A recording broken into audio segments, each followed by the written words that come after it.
lion. Here we have a lion walking with the beautiful sunrise. Isn't that nice? Now he's going to disappear behind the bush, but it looks like tenure, but we'll confirm it in a moment. Let's get another position.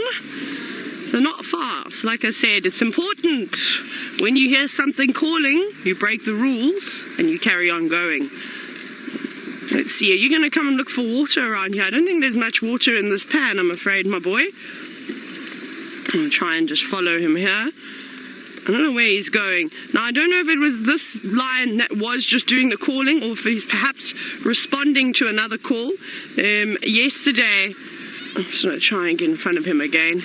Yesterday, I didn't actually get to see which males were in the pride at all. Obviously, I knew Mfumo was there, but I didn't know that Tenyo had arrived. Let's get another spot over here. But just a classic dark mane. Also, quite a bit of scarring.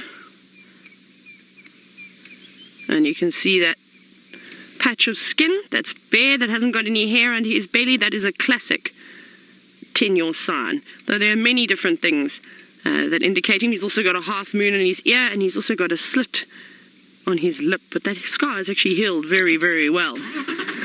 Okay. We keep going. How cool is this? Now he's on a patrol at the moment. The Birminghams have definitely made their presence known over the last couple of hours, and he also just marked up against that quarry shrub. Well, let's see where you're going to take us now. Please don't take us into the drainage line. Thank goodness. Well done, boy.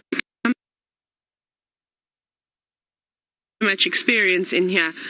It's an absolute nightmare. Very, very difficult to try and navigate. No real clear pathways, but he's coming back this way now. He should come right past us. We'll just follow him through the gaps. See, he's got his nose down on the ground. He's definitely trying to pick up a scent. And that's what makes me think maybe he's trying to retrace the lionesses from the Nkuhuma pride, or perhaps even just one of his coalition members. He's just stopped there for a moment. You can just see the tip of his tail. Remember, this is live. This is happening right now. We'd love to hear from you. Always take screenshots. Send them to us. #SafariLive. Oh no, now he's going down and into the drainage line. So we might be able to catch him in this next dip. Just want to make sure that I see exactly where he's going. He's walking straight through here. Maybe he's going to pop back up at Vuyatela Dam. The other thing, though, is that the guests haven't left camp just yet. So hopefully they down their coffees or put them in takeaway cups and get on the move and come and join us with these big cats. Oh. We just need to figure out where he's going to come through. He's coming this way. He's actually moving fairly quickly. It shouldn't be too long. Here's a big animal pathway. Let's see if he's going to utilize this one and come through here.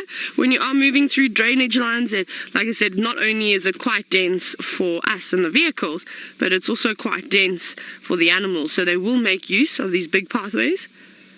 And this is a spot that Tingana actually likes to walk, our resident male leopard. But now we have to wait.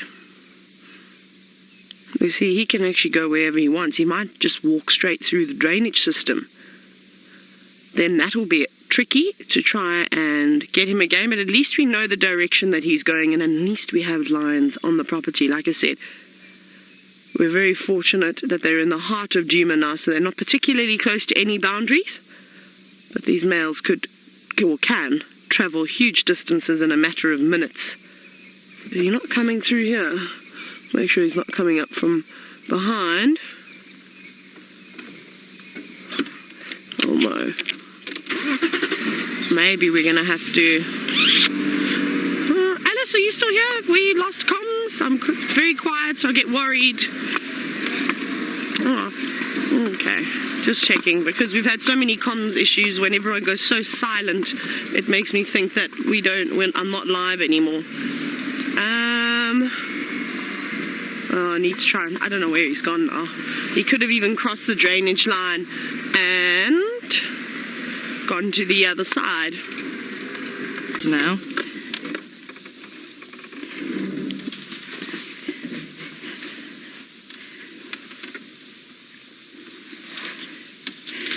So yeah, you can see she really doesn't care.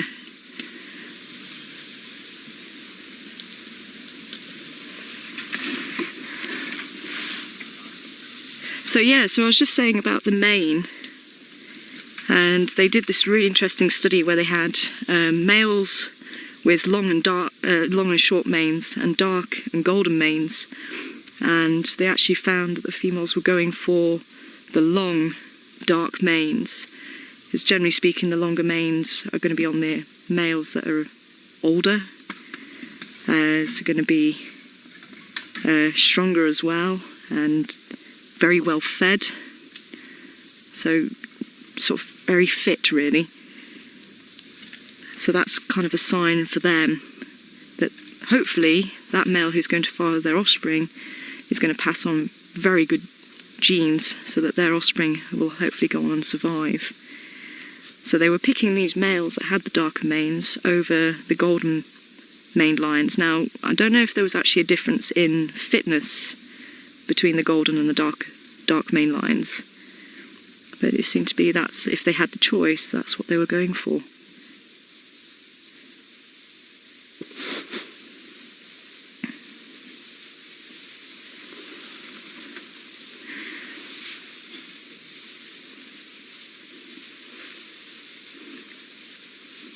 So there are another 2 vehicles in the sighting, so if we go and try and move, we're going to disturb their sighting.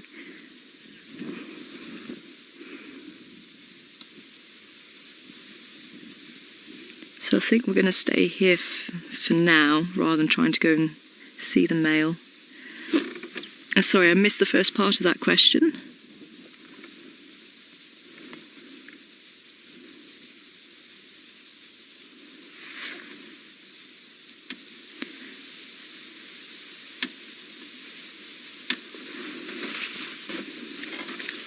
Could you repeat that? I missed that.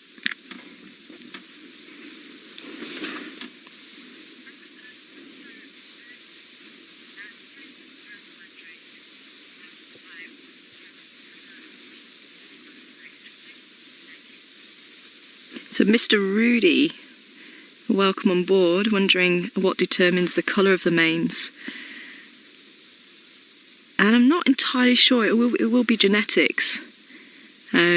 And usually the golden-haired males found more in the Kruger area than the dark maned males further north. But I'll have to try and dig that paper out. It's a long time ago since I've read that, and I'll see if they talked about what actually did determine it, and if there was the genes that determined it. But certainly the dark colour will be the melanin, as we've spoken about earlier on today. In the giraffe's tongue it'll be the same pigmentation. It's just the black, so wherever you see black on animals, that's what's causing the colour. So the black on the back of the ears on the lion, the tip of the tail. And of course you do get the different colour variants of animals that lack that pigmentation. So you get the white lions. They're not actually albino. Albino, there's no colour at all, so there's no pigmentation, so that's why you get to see the pink nose, the pink ears and the pink eyes, because they have absolutely no pigmentation whatsoever on the species that are pure albino. But with the white lions, they have brown on the back of the ears, they have the brown tip to the tail, and obviously they have different coloured eyes as well. They often have blue eyes, but I have seen white lions with yellow eyes as well, so they do have some pigmentation. So it's actually known as leucism rather than albino.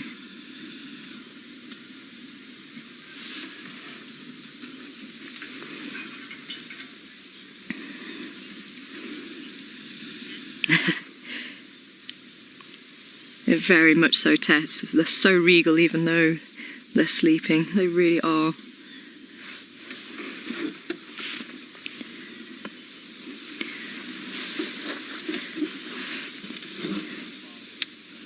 And the term the king of the jungle, although obviously we're in the bush here, so I'm wondering if that term actually came from the lions from India, because then they would be in the jungle over in India. So the Asian lion is a different species to the African lion that you're seeing here. And there's only about 300 left in the world, and that's in the Gaia forest in India. But the African lion is not doing so well itself either. Unfortunately, they're actually found in pockets now, whereas before they would be over the whole of the country, or in many areas of the country. But now they're becoming isolated into small pockets, and these populations can't go between the pockets, so they're actually not able to keep the genes nice and varied, which is what's really important to help animals fend off diseases and things like that. So the more variety of genes you have, if a disease comes along, it might attack animals with or without certain genes, and others, those will survive, go on to breed, and they have this immunity to that disease.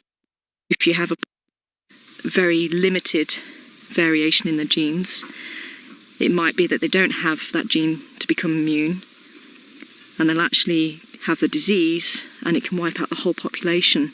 And unfortunately, that's what's happened with cheetah, because they went through what's called a bottleneck, and they went down to very low numbers, and the genetic variation within the cheetah is very, very small, so they're very susceptible to diseases, unfortunately. So that keeps their numbers relatively low as well. You just get disease that wipes out a population, that's it. So what they're trying to do is actually have corridors to allow the movement of lions, and certainly up where South Africa meets Botswana, they're actually trying to keep a corridor open between the three different populations that are in that top corner. And I think it's Zimbabwe? It's Zimbabwe, Botswana and South Africa. There's the three populations there. And as I say, they're trying to actually keep those corridors open to keep the gene flowing, because they've actually found that's a really important population to keep that variety of genes up there. So it's really important work that they're doing up there.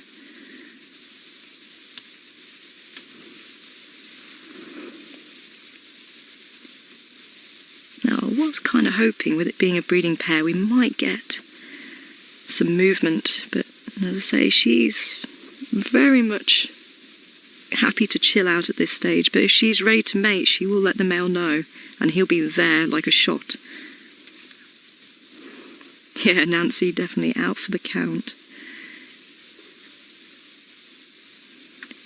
But as I say, it could just turn, it just could change in an instant. If she just gives the male the word that she's ready to mate, and we can see some interesting behaviour coming out. So she could look up, she could walk over to him, nuzzle him. So as soon as she could even just give him a glance, and he'll know, okay, I'm allowed to approach. But if she's not ready, and he tries it on, he will know very quickly she is not interested. She'll take a swipe at him with a paw, snarl.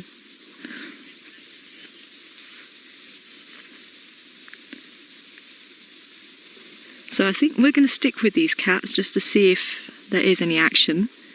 But Tayla is on the move, so I think we're going to cut to her and see if she can find you anything, and we'll stick with these cats.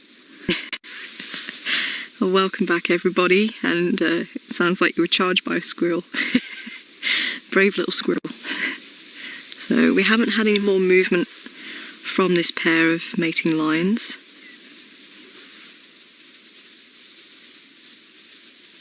And we haven't repositioned. I was going to try, but there's another vehicle that's just opposite the male line.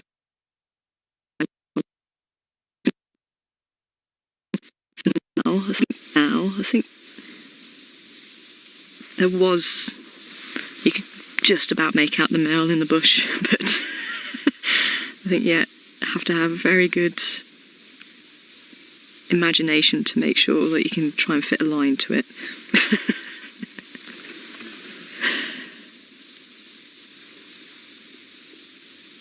But it really has been such a wonderful first drive. I really hope everybody's been enjoying it.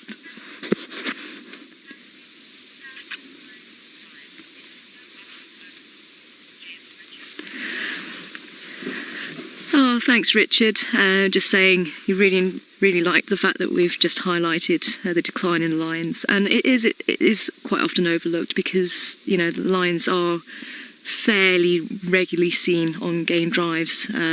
Maybe not here in the Sabi Sands in our little part of the world, because we have quite a few prides that cross boundaries, so it's hit and miss sometimes that we see lions, but I think it is worth highlighting just to make sure that people are aware, and that's what it's all about, making people aware, and that's what I love about Safari Live. And I'm so glad everyone could join us today, and I really hope you can join us this afternoon for our next game drive. Myself and Byron will be out, and I'm definitely looking forward to seeing Tayla when she gets back. But thanks everybody, have a good day, and we'll see you again later. Bye for now.